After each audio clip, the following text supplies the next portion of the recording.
Hey everybody, Gina Mizell here alongside Danny Moran. We are at Research Stadium where on Saturday night, Oregon State beat San Jose State 35-21 to finish out non-conference play 2-1.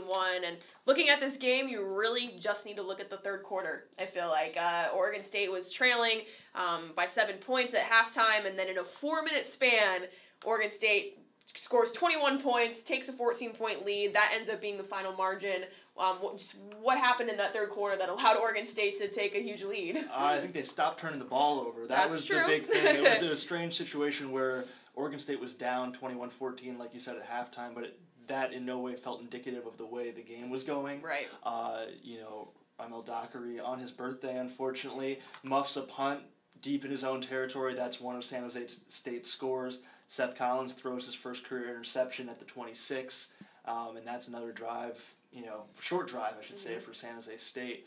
The defense was pretty much playing well up until that point, and once the turnover stopped, the offense got going a little bit, and that was kind of it. Yeah, absolutely. The offense scored to tie the game, a 31-yard touchdown pass from Seth Collins to Jordan Villeman, and then San Jose State had their own special teams miscue. Their punter just totally dropped the long snap, and Seth Collins was able to punch it in with his legs a couple plays later. And then the biggest play of the game was Caleb Sallow's pick six, 41 yards, showed some nice moves on there. He was asked if he'd ever played running back before, but that turned out to be the biggest highlight play, and that was kind of the final stamp on this one.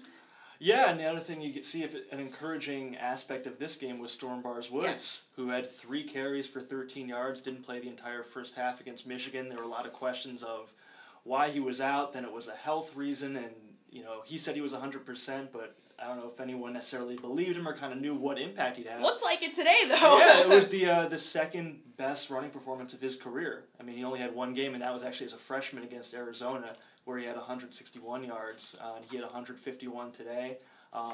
Looked as good as he ever has, which is a big surprise coming off a game where we really didn't see any of him, and we're unsure. Now we got a short week heading into Stanford.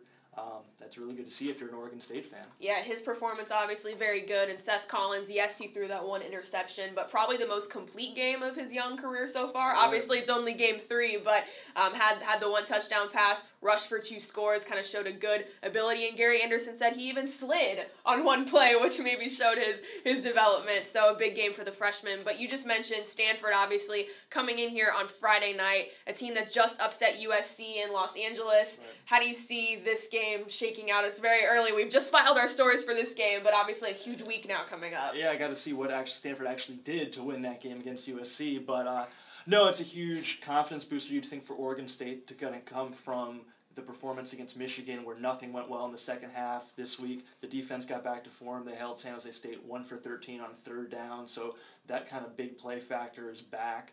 It's a short week, which I think may be to Oregon State's advantage. It's a Friday night game. Students will be back in session, so it'll be maybe a more packed house. And Stanford's got to go back-to-back on the road with a short week.